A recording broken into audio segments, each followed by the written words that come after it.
안녕하세요. 저는 카카오페이에서 서버 어플리케이션 개발하는 네이트라고 합니다. 주로 스칼라와 자바를 이용을 해서 서버端 어플리케이션 개발을 하고 있고요. 오늘 발표드릴 카카오페이 인증이라는 이름의 서비스를 포함해서 여러 어플리케이션들을 개발을 하고 있습니다.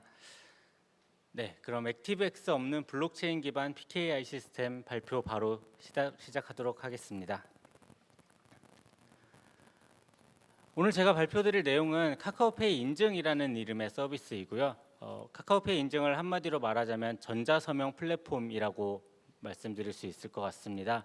이 전자서명이라는 게 사용자에게 인증서를 발급하고 그 인증서로 이제 전자서명을 생성을 하고 그렇게 생성된 전자서명을 다른 쇼핑몰이나 은행과 같은 서비스 프로바이더의 서버로 전달하고 또 인증서를 검증하고 그런 관련된 여러 가지 역할을 수행을 하고 있습니다.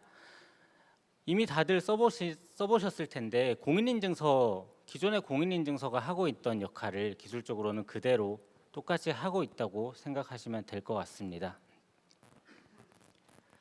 본격적으로 발표 시작하기 전에 관련된 기술들에 대해서 히스토리를 좀 먼저 살펴보려고 하는데요. 1977년에 공개키 기반 알고리즘, 공개키에 기반한 암호화 알고리즘의 첫 번째 구현체인 RSA가 처음 나왔습니다. 그리고 또 다른 구현체인 타원곡선으로 기반하는 시스템도 1980년대 후반에 나오기 시작을 했고요. 지금 저희가 쓰고 있는 공인인증서를 포함한 모든 종류의 인증서의 포맷을 규정하는 X.509란 이름의 일종의 표준이죠. 기술 표준이 1988년에 나왔고요. 그 후로 PKCS란 이름으로 여러 가지 표준과 알고리즘들이 나오기 시작한 게 1990년대입니다. 비교적 굉장히 이른 시기에 이런 기술들이 다 개발이 되고 전 세계적으로 표준이 정립됐다라고 볼 수가 있는데요. 이런 내용들을 바탕으로 해서 우리나라에서는 1999년에 처음으로 전자서명법이 제정이 됐고요. 몇 년 뒤에는 모든 종류의 인터넷상에서 이루어지는 전자금융거래에 공인인증서와 전자서명을 사용하도록 규제가 도입이 되기도 했었죠. 그때부터 우리나라에는 이 공인인증서란 이름이 일반 사용자들에게도 널리 알려지게 된 것 같습니다. 또 다른 한 꼭지로 반면에 블록체인 관련된 기술들은 이에 비하면 비교적 최신 기술이라고 볼 수 있는데요. 다들 아시는 것처럼 사토시 나카모토가 처음 비트코인이라는 이름으로 페이퍼를 공개를 한 게 2008년이고요. 약 1년 뒤에 비트코인의 첫 번째 블록이 메인넷에서 생성이 됐죠. 2세대 블록체인이라고 할 수 있는 이더리움, 스마트 컨트랙트라는 개념을 도입한 이더리움은 2013년, 그러니까 지금으로부터 약 5년 전에 처음 나왔습니다. 오늘 발표 끝에 그 후로도 여러 가지 종류의 블록체인들이 나왔고요. 오늘 발표 끝에 잠깐 소개드릴 하이퍼레저와 하이퍼레저 패브릭은 2015년에 처음 나왔습니다. 패브릭이 하이퍼레저에서 이제 가장 처음 공개된 프로젝트인데 아마 1점대 버전은 올해 초에 아마 나왔을 거예요. 이런 기술적인 내용들을 바탕으로 해서 카카오에서는 기존의 공인인증서를 사용하던 사람들이 불만이 너무 많고 매우 불편하니 그런 상황들을 개선해보자라고 첫 번째로 프로젝트를 시작을 한 게 2015년이었고요. 약 2년 정도 개발과 준비를 거쳐서 작년에 드디어 이 서비스를 오픈하게 됩니다.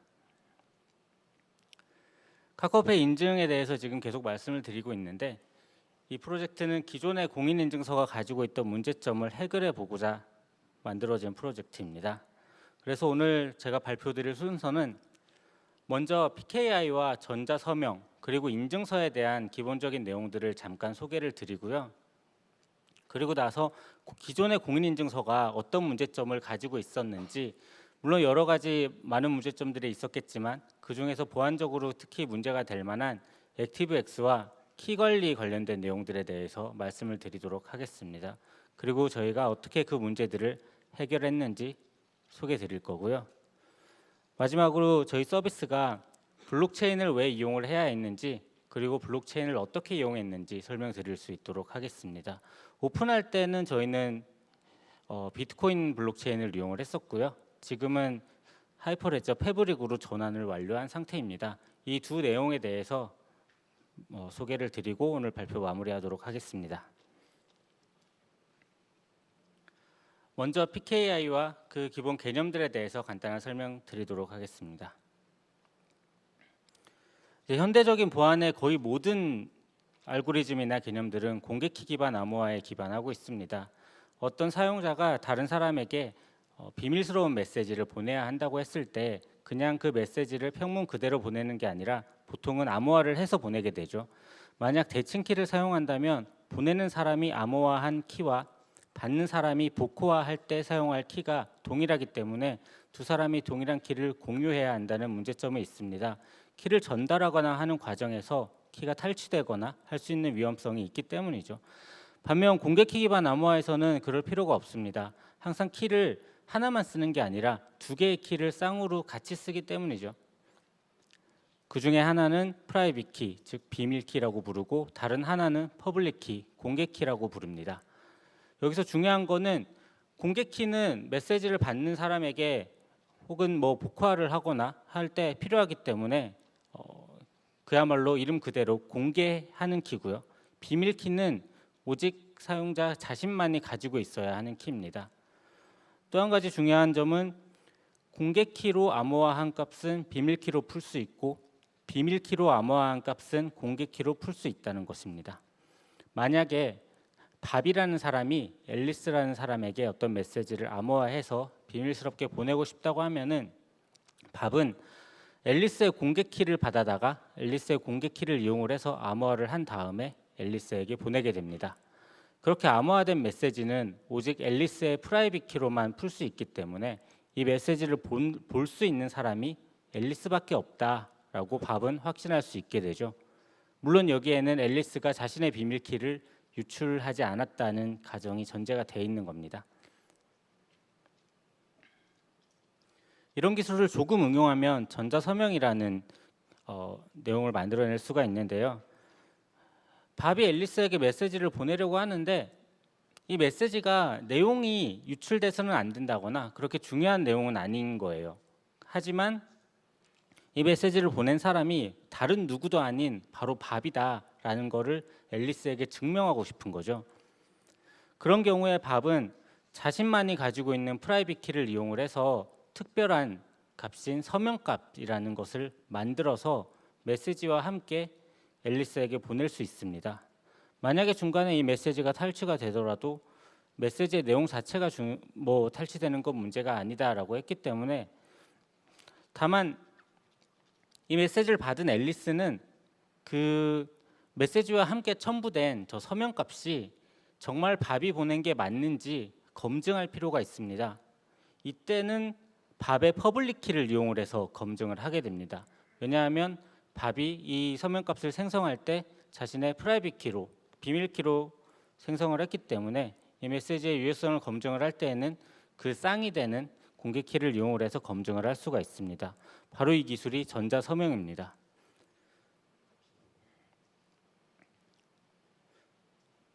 이런 과정은 저희가 실생활에서 계약서에 서명을 하거나 하는 것과 거의 동일한 메타포를 가지고 있다라고 생각하실 수 있는데요.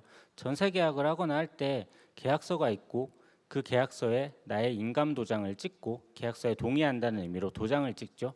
그리고 매우 중요한 계약인 경우에는 계약서와 함께 인감 증명서라는 거를 같이 내는 경우가 많습니다. 이 인감 증명서라는 거는 도장이 나의 도장이다, 네이트라는 사람의 도장이다라는 거를 보증해주는 국가가 보증해주는 중요한 문서가 되겠죠. 이런 과정을 온라인상에서 디지털로 그대로 똑같이 한 게 바로 인증서입니다. 즉 서명값을 만들어내기 위해서 나만이 가지고 있는 값인 비밀키 그리고 그 쌍이 되는 공개키, 이 공개키가 바로 네이트의 공개키다라고 하는 것을 대한민국 정부가 인감증명서를 발급해 주는 것과 마찬가지로 신뢰 있는 기관이 신뢰성을 가진 그런 어떤 기관이 서명을 해서 퍼블릭 키를 한번 감싸는 거죠. 이 과정을 인증서를 발급한다라고 말을 하고요. 그 문서가 바로 여러분이 알고 계시는 공인인증서입니다.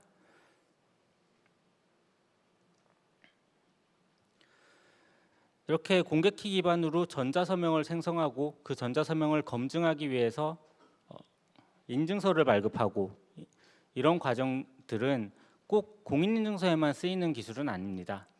보통 안전한 인터넷을 위해서 저희가 알고 있는 거의 모든 곳에 쓰인다고 해도 무방할 정도로 광범위하게 쓰이고 있는데요. 가장 저희가 흔하게 접할 수 있는 내용이 바로 인터넷 브라우저입니다. 최근에 인터넷 브라우저들은 HTTPS 통신을 장려하기 위해서 HTTPS로 이제 안전하게 연결이 이루어지는 웹사이트들 같은 경우에 주소창이 저렇게 초록색으로 안전한 연결이라는 표시를 해주고 있죠. 그리고 클릭을 해보면 그 검증에 사용되는 인증서를 그대로 볼 수가 있습니다.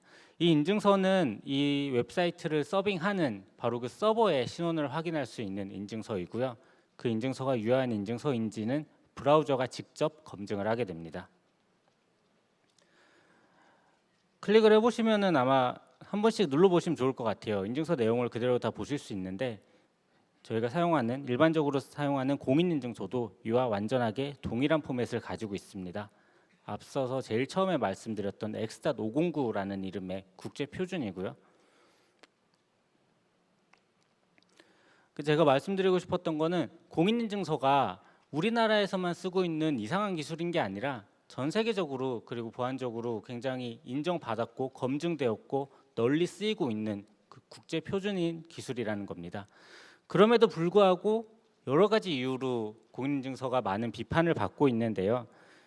어떤 문제점들이 있는지 하나씩 두 가지만 여기서는 살펴보도록 하겠습니다. 2000년대 초반에 인터넷 쇼핑을 하거나 인터넷 뱅킹을 쓰거나 하는 경우를 한번 상상을 해보죠. 사용자는 서비스를 제공하는 측의 서버에 어떤 식으로든 접근을 했어야 됐을 겁니다. 그러니까 자신의 컴퓨터를 이용을 해서 웹브라우저를 켜서 웹브라우저를 통해서 서버에 접근을 하겠죠. 그리고 뭔가 인터넷 금융거래를 하거나 그런 일들을 하려고 했을 텐데 여기서 중요한 게 이제 전자서명을 같이 해야 된다라는 제약이 생긴 거죠.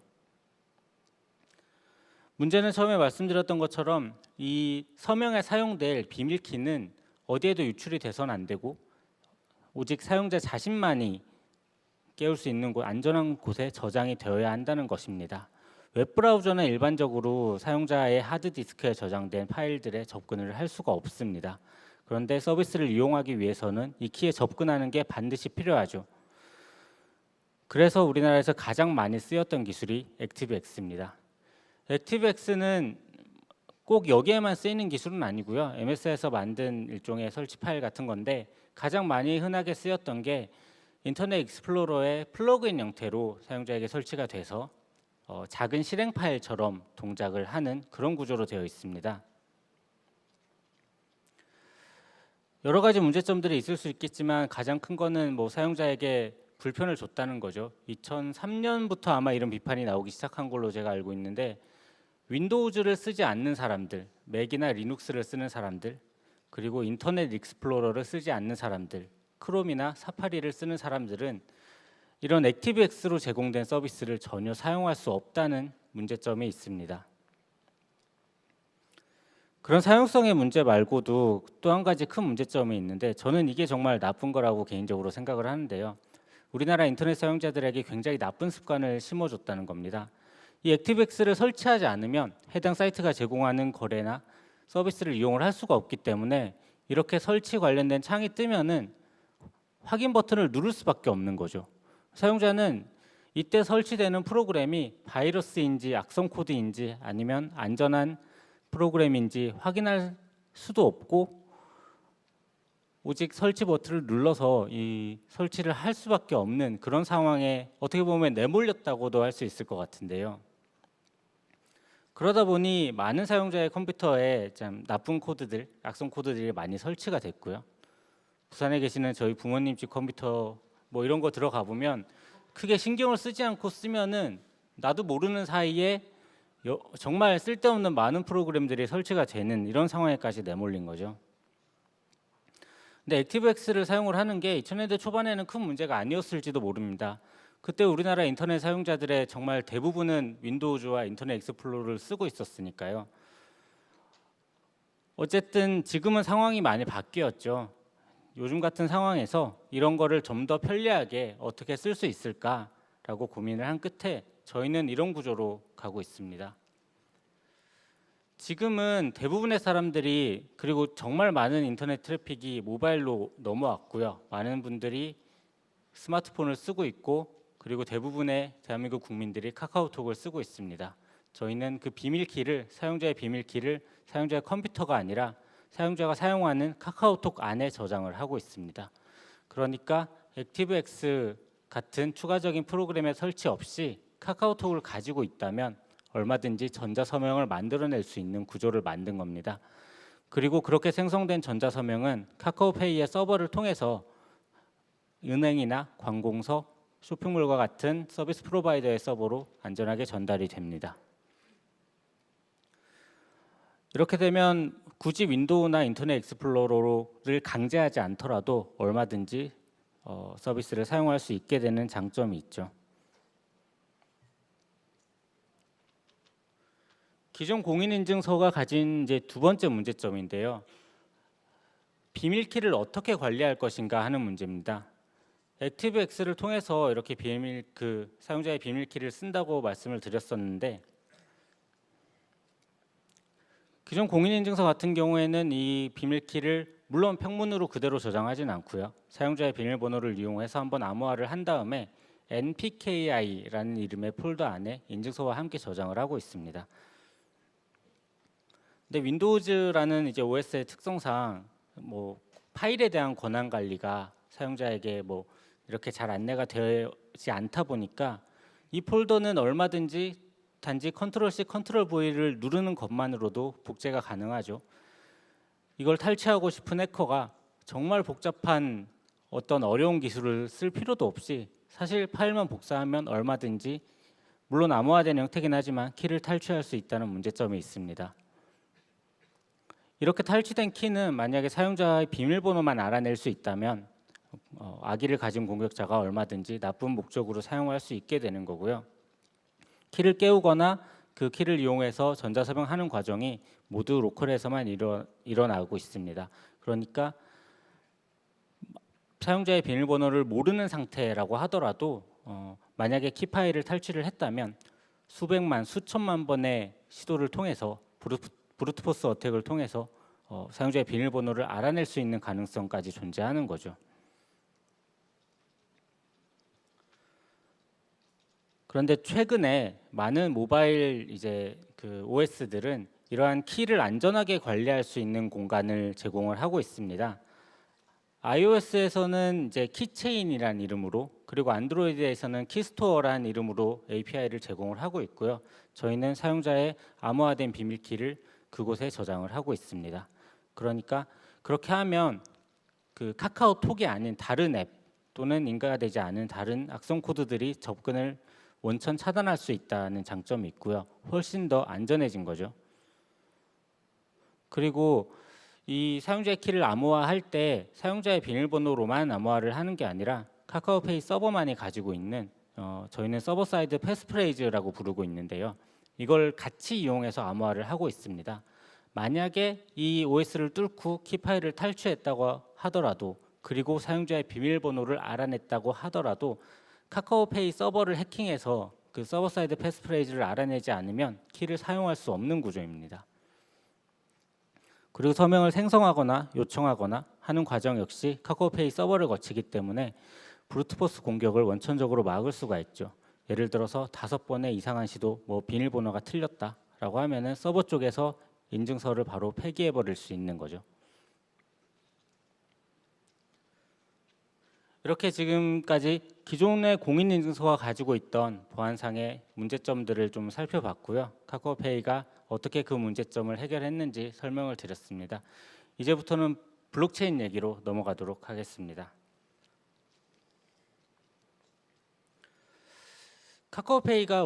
저희가 카카오페이 인증이라는 이 서비스가 왜 블록체인을 사용을 했어야 했느냐부터 먼저 짚고 넘어가야 될 것 같아요. 단순하게 블록체인이란 기술이 핫하니까 그렇기 때문에 쓴 건 아니었고요.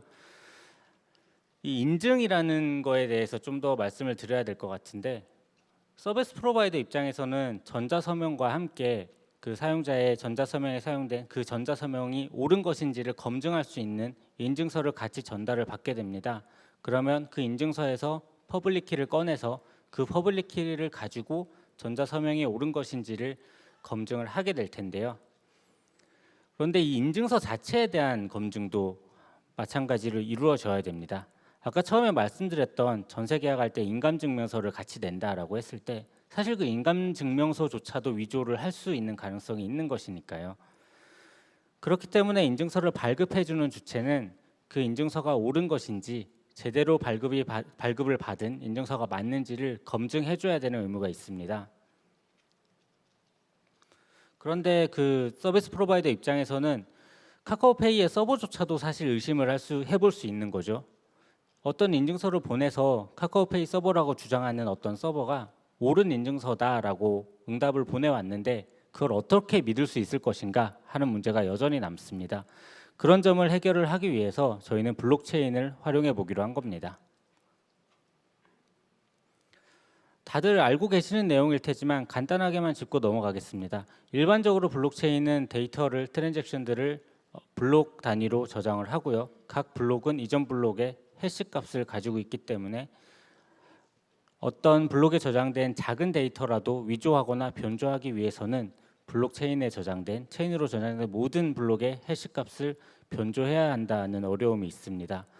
더군다나 그렇게 저장된 데이터들은 네트워크상에 퍼져 있는 여러 개 노드들에 완전히 동일하게 리플리케이트돼서 저장되기 때문에 전체 네트워크를 해킹을 하지 않는 이상은 블록체인에 한 번 기록된 데이터는 바꿀 수 없다는 장점이 있죠. 2016년 저희가 개발할 당시에 저희가 쓸 수 있는 거의 유일한 블록체인은 비트코인이었습니다. 그래서 저희도 비트코인 블록체인을 이용을 해서 개발을 하기로 결정을 했었고요. 오픈할 때도 마찬가지로 비트코인으로 오픈을 했습니다. 지금 보시는 화면은 그 블록 익스플로러라는 이름의 서비스이고요. 여기 들어가 보시면은 블록체인에 기록된 거의 모든 데이터들을 다 들여다 보실 수가 있습니다. 그런데 비트코인 블록체인 같은 경우에는 그 목적 자체가 누가 누구에게 얼마의 비트코인을 보냈는가 하는 정보, 즉 비트코인의 거래 정보를 기록을 하도록 되어 있습니다. 화면 이제 좀 큰 화면으로 보면은 왼쪽에 보이는 게 바로 블록을 보낸 사람의 주소고요. 오른쪽에 보이는 게 비트코인을 보낸 사람의 주소고 오른쪽에 보이는 게 비트코인을 받는 사람의 주소입니다. 그러니까 누가 누구에게 얼마의 비트코인을 보냈는지가 기록이 되는 거고요. 여기서 뭐 보낸 금액과 받는 금액이 다른 걸 보실 수 있는데 그건 아마 마이너가 가져가겠죠. 근데 여기 한 가지 이 트랜잭션 같은 거에는 조금 이상한 트랜잭션입니다. 저기 보시면은 알 수 없는 주소로 0비트코인을 보내면서 이렇게 OP return이라는 이름의 스크립트로 뭔가가 기록되어 있는 것을 보실 수 있습니다. 비트코인 블록체인은 계속 말씀드리지만 거래 정보를 기록하기 위한 블록체인이다 보니까 하지만 저희가 기록하고 싶었던 거는 인증서였거든요. 일반적인 데이터를 담을 수 있는 공간이 비트코인은 없는데 유일하게 하나 있는 게 바로 이 OP return이라는 이름의 스크립트입니다. 다만 이 스크립트에는 목적 자체가 일반적인 데이터를 저장하고자 하는 목적이 아니기 때문에 제한적인 사이즈의 데이터를 저장을 할 수가 있습니다. 그래서 저희는 사용자에게 발급되는 인증서에 해시 값을 떠서 그 해시 값을 비트코인 블록체인에 기록을 했습니다. 퍼블릭키 원본이나 인증서 원본을 저장할 수 있으면 가장 좋겠지만 이렇게 해시 값을 저장을 하는 것도 충분히 큰 의미가 있습니다. 왜냐하면 서비스 프로바이더 입장에서 예를 들어서 유효한 것이다 라고 주장하는 어떤 인증서가 있을 때 그 인증서를 해시를 한번 뜬 다음에 과연 그 해시 값과 동일한 데이터가 블록체인 상에 존재하는지를 확인하면 존재한다라고 확인이 되면 그 인증서를 믿을 수 있는 것이죠. 이렇게 사용자의 프라이빗 키가 저장된 카카오톡 그리고 카카오페이 서버에 블록체인이 더해져서 저희는 훨씬 더 신뢰성 있는 서비스를 할 수 있었습니다. 하지만 비트코인 블록체인을 사용하는 데는 여러 가지 어려운 점이 많이 있는데요. 우선은 비트코인 블록체인은 평균적으로 10분마다 하나의 블록을 생성합니다. 그러니까 어떤 데이터를 여기에 기록을 한다고 했을 때 진짜로 블록체인에 기록이 된 게 맞는지 확인하기 위해서는 아무리 못해도 10분은 기다려야 한다는 거죠. 그리고 비트코인 블록체인 특성상 여러 개의 마이너들이 블록을 생성하기 위해서 경쟁을 하고 있습니다. 설사 블록이 생성이 되었다고 하더라도 물론 가능성이 매우 낮긴 하지만 체인이 두 개로 갈라져서 그 중에 하나만 네트워크의 선택을 받는다면 내가 올린 트랜잭션이 네트워크의 선택을 받지 못하고 블록이 만들어졌음에도 불구하고 버려질 가능성도 있습니다. 그래서 일반적으로 얘기를 하는 게 6개 정도 컨펌을 받으면 버려질 확률이 매우 낮다라고 이야기를 합니다. 예를 들어서 커피숍에서 커피를 사는데 비트코인으로 결제를 한다라고 하면은 커피를 판매하는 사람은 6개의 컨펌을 기다린 다음에 커피를 줘야 안전하다는 것이죠. 그리고 작년 말 그리고 올해 초까지 거쳐서 저희가 겪었던 가장 큰 어려움은 이 전 세계적으로 암호화폐에 대한 관심이 높아지면서 이 비트코인 블록체인 네트워크로 제출되는 트랜잭션의 수가 엄청나게 늘어났다는 점입니다. 그러면 마이너들은 그 중에서 높은 피를 제공하는 트랜잭션들을 아마도 우선적으로 선택해서 블록을 만들 가능성이 높습니다. 물론 이론적으로 이렇게 제출된 트랜잭션들은 아주 오랜 시간을 기다리면 반드시 블록에 포함되기는 한다고 합니다. 하지만 그 시간이 길어지면 길어질수록 서비스를 제공하는 입장에서는 너무나 어려움이 있었던 거죠. 한창 안 됐을 때는 2주, 3주까지도 블록에 포함이 되지 못하고 대기해야 됐던 걸로 제가 기억을 하는데요. 이런 어려움을 극복하기 위해서 저희는 비트코인이 아닌 다른 네트워크로 전환을 하기로 결정을 했고 그렇게 선택된 프로젝트가 하이퍼레저 패브릭이라는 프로젝트입니다. 하이퍼레저는 리눅스 파운데이션에서 주도하는 블록체인 컨소시엄이고요. 그 하이퍼레저란 이름으로 아래에 한 10개 정도 이런저런 툴까지 포함해서 한 10개 정도 프로젝트가 돌아가고 있는데 그중에서 패브릭이 바로 가장 먼저 시작된 프로젝트입니다. 하이퍼레저 패브릭은 물론 블록체인이기 때문에 여러 가지 특성들을 공유를 하고 있지만 가장 큰 특징은 처음 나올 때부터 엔터프라이즈를 지향하고 나왔다는 점입니다. 비트코인이나 이더리움처럼 공개된 네트워크 같은 경우에는 그 블록을 만들기 위해서 컴퓨팅 자원을 쓰는 노드들에게 어떤 형태의 보상을 줘야만 했죠. 사실 뭐 개인적으로는 그게 가장 비트코인의 혁신적인 점이었다라고 생각은 하는데 만약에 이해관계가 있는 기업 간의 연동을 위해서 블록체인을 올린다고 하면 그런 게 필요 없을 수 있습니다. 그러니까 일반적인 공개 네트워크에서 그런 보상 스킴이 필요한 이유가 왜 굳이 그들이 컴퓨팅 파워를 써가면서 쉽게 말하면 전기세를 써가면서 네트워크를 유지하는 데 도움을 줄 것인가 라는 물음인데요. 기업들은 이미 자신들의 서비스를 잘 돌리기 위해서 네트워크에 참여할 의지가 있는 거죠. 그렇기 때문에 일반적으로 기업 간 연동을 위해서 사용되는 블록체인들에는 코인이 필요하지 않을 수 있습니다. 반면에 기업 간 거래에 사용되는 데이터들은 단순하게 누가 누구에게 얼마를 줬다는 것 이상으로 복잡한 데이터를 기록해야 할 필요성이 높습니다. 예를 들면 일반적인 형태의 바이너리 데이터나 하이퍼레저 패브릭 같은 경우에는 디지털 어셋 자산이라는 이름으로 제이슨 데이터 그리고 바이너리 데이터를 기록할 수 있도록 하고 있습니다. 그리고 엔터프라이즈 레벨에서의 네트워크는 아무나 참여할 수 있는 게 아니라 승인된 노드들만 참여할 수 있도록 프라이빗이고 그리고 퍼미션드 네트워크를 구성을 한다는 점이 또 특징이죠. 물론 패브릭도 블록체인이기 때문에 뭐 저장할 때 블록의 해시값을 이전 블록의 해시값을 같이 저장을 한다거나 각 노드들이 그 리플리케이트된 데이터를 모두 가지고 있다거나 그리고 체인 코드라는 이름으로 스마트 컨트랙트를 할 수 있는 기능까지 모두 가지고 있습니다.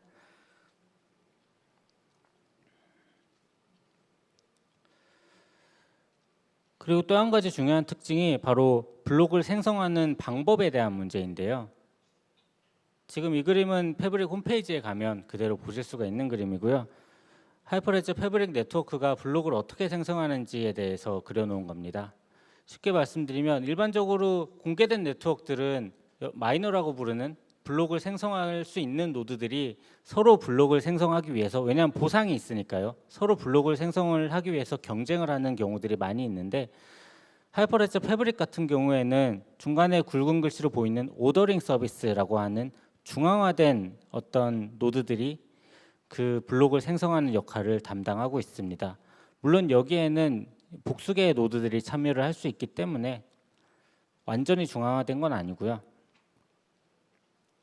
트랜잭션이 이 오더링 서비스에 제출이 되면 오더링 서비스는 순서를 매겨서 블록을 생성합니다. 그런데 이 오더링 서비스의 트랜잭션을 제출하기 전에 클라이언트는 각 피어라고 불리는 노드들에게 먼저 그 트랜잭션에 대한 프로포저를 보내서 검증을 받습니다. 이 트랜잭션이 유효한 것이라고 여러 개의 피어들이 검증 결과를 보내오면 그 검증 결과를 한데 모아서 오더링 서비스에게 보내게 되고, 그렇게 되면 오더링 서비스는 순서만 매겨서 바로 블록을 생성하게 됩니다.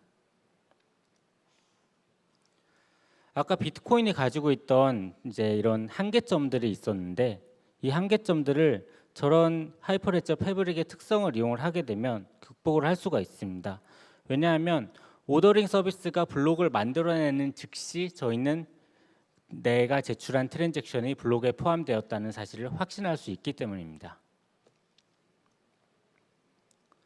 그래서 저희가 올린 하이퍼레저 패브릭 네트워크는 2초에 한 번씩 블록을 생성하고 있고요. 2초마다 생성된 블록은 생성이 되는 즉시 블록에 포함이 되었다, 데이터가 블록에 포함이 되었다라고 확신할 수가 있게 된 거죠. 오늘 제가 준비한 내용은 거의 다 마무리가 된 것 같고요. 기존의 공인인증서가 가지고 있던 보안적인 문제점, 그걸 어떻게 해결을 했는지, 그리고 블록체인을 어떻게 활용을 하고 있는지 개략적으로 설명을 드렸는데요. 현재 카카오페이 인증은 약 40개 정도 되는 제휴사와 제휴를 하고 있고요. 앞으로도 정말 대한민국의 모든 인터넷 사이트에서 이 편리하게, 불편한 공인인증서가 아니라 훨씬 더 편리하게 전자서명을 사용할 수 있도록 열심히 노력하도록 하겠습니다. 감사합니다.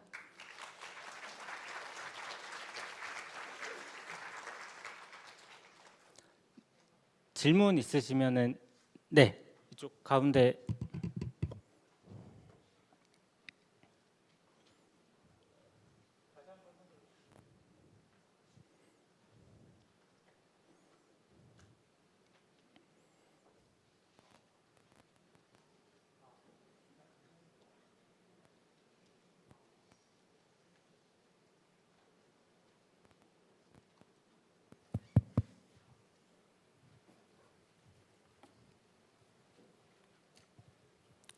네, 발표 잘 들었습니다.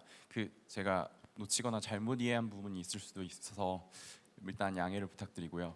아까 블록체인, 비트코인 쪽으로 이제 사용자의 인증서에 관련된 해시한 걸 비트코인 네트워크에 저장을 했잖아요. 제가 이해하기로는 CA의 역할을 비트코인 네트워크가 하는 것과 동시에, 그리고 인증서를 혹시 저장하는, 그러니까 트랜잭션을 만들려면 아까 보니까 유효하지 않은 주소로 보냈잖아요. 그랬나요? 언파스드 어드레스였던 것 같은데. 네. 네. 그러면은 일부러 트랜잭션이 유효하지 않은 트랜잭션을 보낸 게 맞는 건가요? 일단. 네, 맞습니다. 네. 그러면은 서쪽에서 단순히 저장만을 위해서 유효하지 않은 트랜잭션을 보낸 거고, 근데 대신에 이제 피가 계속 저런 식으로 나가잖아요. 네. 네, 그게 유지 비용이 얼마만큼, 혹시나 유지 비용이 실제로 중앙 서버를 이용해서 저것을 저장하는 유지 비용과 비트코인 네트워크를 이용해서 저렇게 피를 계속 내면서 네트워크 사용료를 지불하는 것과 얼마만큼의 그런 비용 절감이라든지 그런 게 있었는지 좀 궁금합니다. 일단 확실히 비트코인을 쓰는데 비용이 굉장히 많이 들었던 건 사실이고요. 왜냐하면은 처음엔 그러지 않았어요. 처음엔 그러지 않았는데 작년 말 올해 초를 거치면서 이게 거의 폭발할 정도로 트랜잭션이 많아지다 보니까 기록하기 위한 트랜잭션 피 역시 굉장히 많이 올라가는 문제점이 있었고요. 사용하는 방식에 대해서 조금 설명을 드리면은 마치 어떤 이상한 노드가 0비트코인을 버리면서 이상한 주소로 버리면서 그냥 기록을 하는, 그냥 모르는 이제 그 네트워크 사용자가 봤을 때는 이상한 짓을 하고 있는 것처럼 보이는데 저희는 이제 기록을 하는 게 목적이었으니까요. 그렇게 비용을 쓰고 있었고요. 근데 이렇게 하지 않고 단순하게 인증서를 이제 DB에 저장을 물론 저희도 DB에 저장을 하고 있습니다. 하고 있는데 비용이 아무리 적게 든다고 혹은 비용이 아무리 많이 든다고 해도 카카오페이라는 회사만이 접근할 수 있는 데이터베이스에 이거를 사용자 인증서로 저장을 하게 되면은 그 인증서에 대한 유효성을 검증하고자 하는 주체들, 다른 서비스 프로바이더의 서버들 입장에서는 물론 계약 관계에 있으니까 카카오페이 서버를 믿겠지만 카카오페이 그 믿는다는 게 이제 기술적으로 약간의 아쉬움이 있는 거죠. 반면에 블록체인에 저장이 되면 본질적으로 여기에 저장된 거는 기록을 한 저희도 바꿀 수가 없기 때문에 훨씬 더 신뢰성을 줄 수 있다라고 판단을 했습니다. 이 정도면 답변이 됐을까요? 네. 그러니까 결국에는 신뢰성을 위해서 비용을 좀 더 지불했다라고 생각을 하면 되겠네요. 네, 맞습니다. 네, 감사합니다. 저쪽 앞쪽에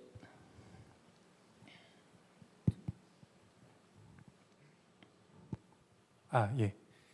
그 기존의 그 비트코인 같은 공개 네트워크에 이제 인증서를 저장할 때하고 이제 그렇게 저장했을 때는 이제 서비스 프로바이더들이 어떤 그 인증서의 위조 여부나 이런 부분에 대해서 이제 신뢰를 할 수 있었을 것 같은데 이제 이거를 뭐 컨소시엄형이라든지 어쨌든 프라이빗 네트워크 형태의 하이퍼레즈 패브릭으로 바꾸게 되면 이제 뭐 소수의 노드가 그런 것들에 대해서 이제 그걸 컨펌해줘야 되는 문제가 있기 때문에 어떤 신뢰의 문제라든지 문제가 발생하지 않는지, 그리고 그 파트너들, 그 노드를 운영하고 있는 파트너들은 그 노드를 운영함으로 인해 가지고 어떤 리워드를 받게 되고 어떤 이익을 가져가기 때문에 그런 그 노드를 운영하는 그런 수고를 하는지, 이런 부분들이 좀 궁금합니다. 일단 이익에 대해서 먼저 말씀을 드리면요. 이 엔터프라이즈라는 환경의 특수성에 있는 것 같아요. 그러니까 노드를 운영할 인센티브가 이미 각 기업들은 충분히 있는 거죠. 왜냐하면은 본인들이 자신의 서비스를 하기 위해서 자신들의 자원을 써가면서 서버를 올리고 이미 구동을 하고 있으니까요. 그렇기 때문에 하이퍼레저 패브릭은 기본적으로 이제 코인이나 보상의 개념이 존재하지 않는 거고요. 그리고 중앙화된 이 오더링 서비스라는 녀석이 이제 블록들을 만들어내는데 이렇게 할 수 있습니다. 예를 들면은 두 개 회사가 하나의 네트워크에 참여를 한다고 했을 때 이 오더링 서비스에 각각 하나씩 오더러라 불리는 노드를 올릴 수가 있습니다.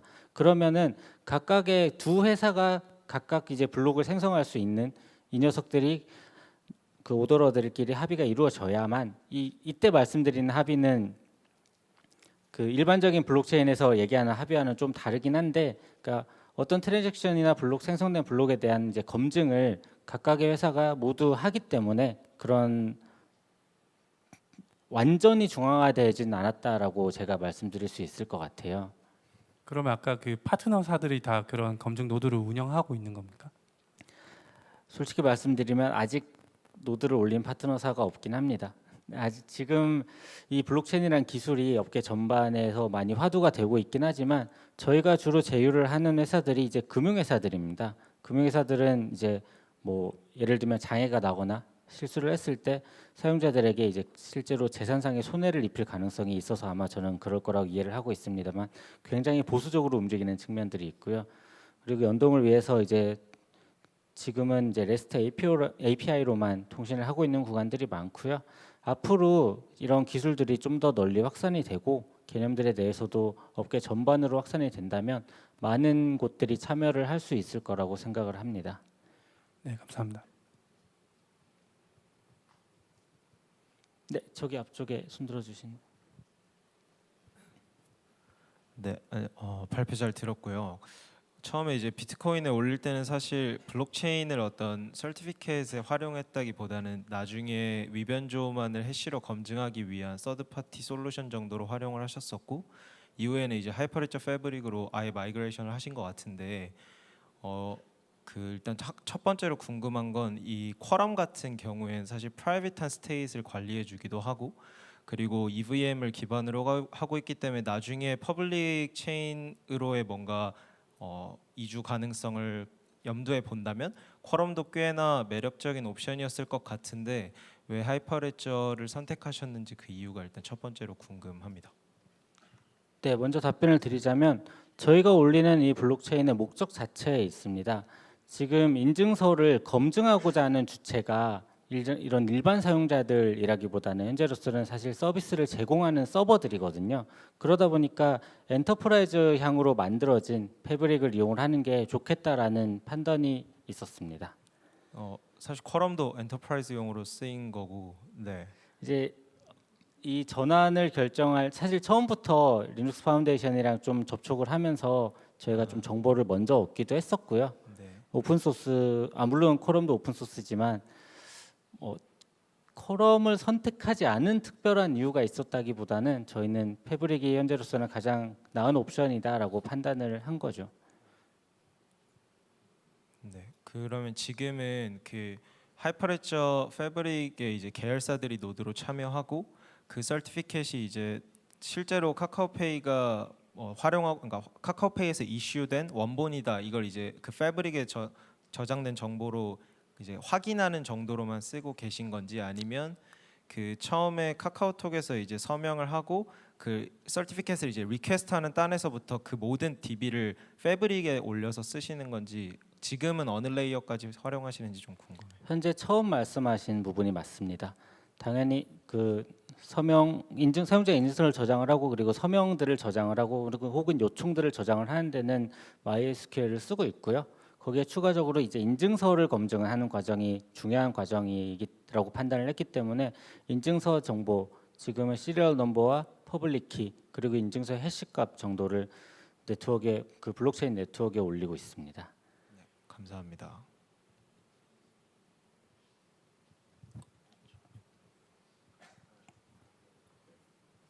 예, 제가 이해를 제대로 하고 있는지는 잘 모르겠습니다만 기존 은행 서비스라든가 공인인증서 같은 데서 이런 블록체인 방식으로 넘어오기까지의 블록체인 방식의 장점도 알겠습니다만, 기존의 뭐 은행이라든지 혹은 다른 서비스를 하는 업체들에서는 공인인증서 방식으로 기존에 개발을 많이 했었고, 그게 편한 방식이라고 생각하고 이렇게 바꾸기 위해서는 투자비도 들고 그랬을 것 같습니다. 근데 그렇게 이런 새로운 방식으로 옮겨가는 데 있어서 그들을 어떻게 설득하였는지, 뭐 그들의 장점이 무엇인지 그걸 잘 모르겠어서 좀 여쭙습니다. 일단 연동을 진행하는 부분에 있어서만 살펴보면 기존의 PKI 기술이라는 게 지금도 그렇고 예전에도 그랬고 전 국제적으로 이제 널리 쓰이는 표준이다 보니까 서명을 검증을 하거나 하는 방식에는 기존의 공인인증서와 사실 다를 게 없습니다. 지금 저희 같은 경우에는 서버가 스칼라로 올라가 있는데, 스칼라에서는 자바 API가 제공하는 그 시큐리티 관련된 모듈들을 쓰고 있고요. 당연히 그 서명을 검증을 하고자 하는 쪽에서 추가적으로 제휴사들의 서버가 검증을 하려면은 그들이 사용하는 프레임워크에 이미 구현되어 있는 여러 가지 모듈들을 쓸 거고요. 이제 그런 점에서는 사실 기존 공인인증서와 크게 차이는 없고, 다만 이제 차이가 있다면 REST API를 통해서 카카오페이 서버와 이제 통신을 해야 한다는 차이점이 있을 것 같아요. 기존에는 아마도 그 클라이언트에 저장된 그 액티브엑스나 여러 가지 프로그램들을 통해서 그 서명값들을 직접 받았다면, 지금은 카카오페이 서버를 통해서 전달을 하고 있다라는 차이점이 있고요. 만약에 새로운 제휴사가 저희와 연동을 하기 위해서는 사실 두 개의 API만 저희랑 연결을 하면 됩니다. 서명 요청을 보내는 것과 서명 결과를 확인하는 두 개의 REST API만 연동을 하면 붙일 수 있는 구조여서요. 네.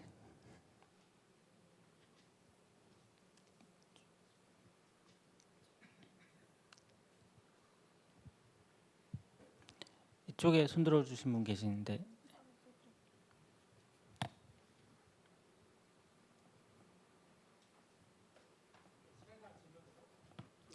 여기까지만 네, 받을게요. 마지막으로 받도록 하겠습니다. 발표 잘 들었습니다. 비트코인이든 하이퍼레저 패브릭이든 처음에 트랜잭션을 올릴 때는 결국에는 카카오페이 서버에서 올리는 게 맞죠? 네, 맞습니다. 그렇게 되면은 물론 의미는 있을 수 있는데 예를 들면 그 한번 기록된 순간부터 다음번 확인할 때까지는 위변조가 안 된다는 걸 보장할 수 있지만 처음에 트랜잭션은 어쨌든 카카오페이 서버를 믿어야 된다는 점에서 신뢰성 부분에서 큰 효율이 좀 줄어들지 않는지 그게 좀 궁금합니다.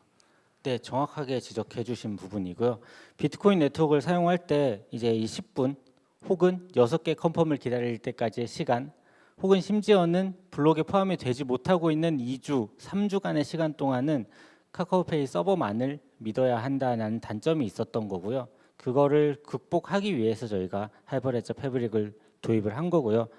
패브릭의 경우에는 이제 2초마다 지금 블록을 생성을 하고 있기 때문에 저희가 사실상 준 실시간으로 사용자 인증서가 발급되는 순간에 바로 그 블록체인에 기록을 할 수 있기 때문에 현재는 그렇게 서비스가 되고 있다라고 이해해 주시면 될 것 같습니다.